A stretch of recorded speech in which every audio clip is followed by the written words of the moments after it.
Most audiences can see white actors and actresses more than the other ethnic groups in the media. White actors are disproportionately represented in the media compared to their minority counterparts.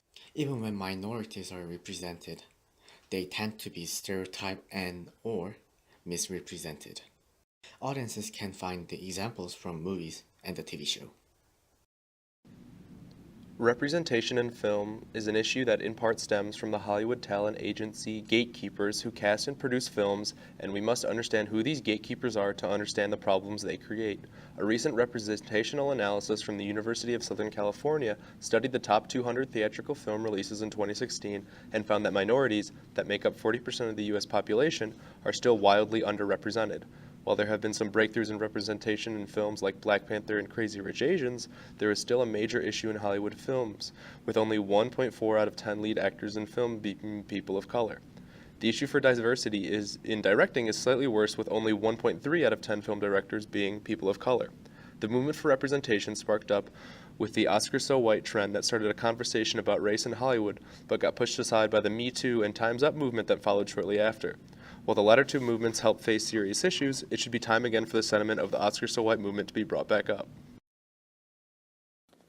Well, TV has done a better job of diversifying their cast, that still isn't saying much.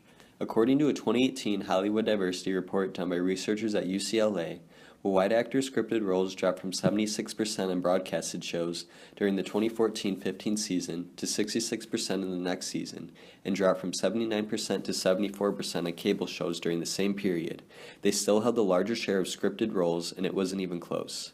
Black actors had the next largest share at 17% for broadcasted shows and 13% for cable shows, while every other minority had a share of 6% or less across all TV watching platforms.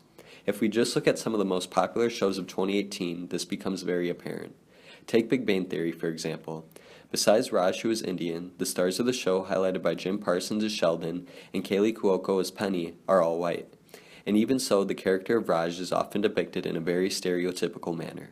This shows that even though some progress is being made in the realm of TV, white actors are still the majority and often hold the leading roles in some of TV's most well-known shows today. Although millions of people watch news media daily, the representation of ethnicities in said media is skewed to overrepresent Caucasians. In 2018, 86% of published news media employees were Caucasian, while only 4% were Hispanic.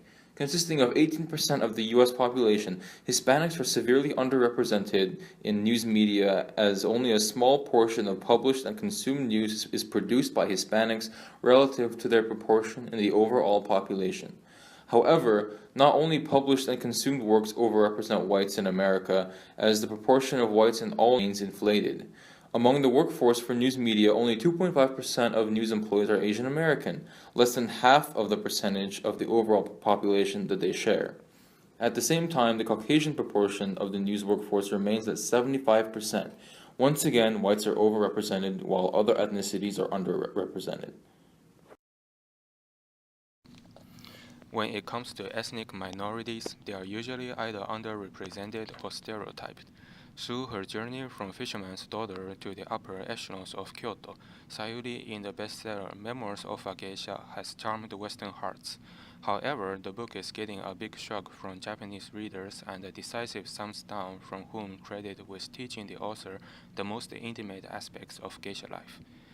Critics review that the book is tapping the image that Americans already have of Japan, while America wants to imagine it's like in Japan. It's a fantasy instead of a documentary or a true story, spend too much time explaining the exoticness of Japan and focus too much on the sexy side rather than the culture side, which reinforces classical stereotypes about Asian women, ever devoted and obliging to men, the Madame Butterfly myth.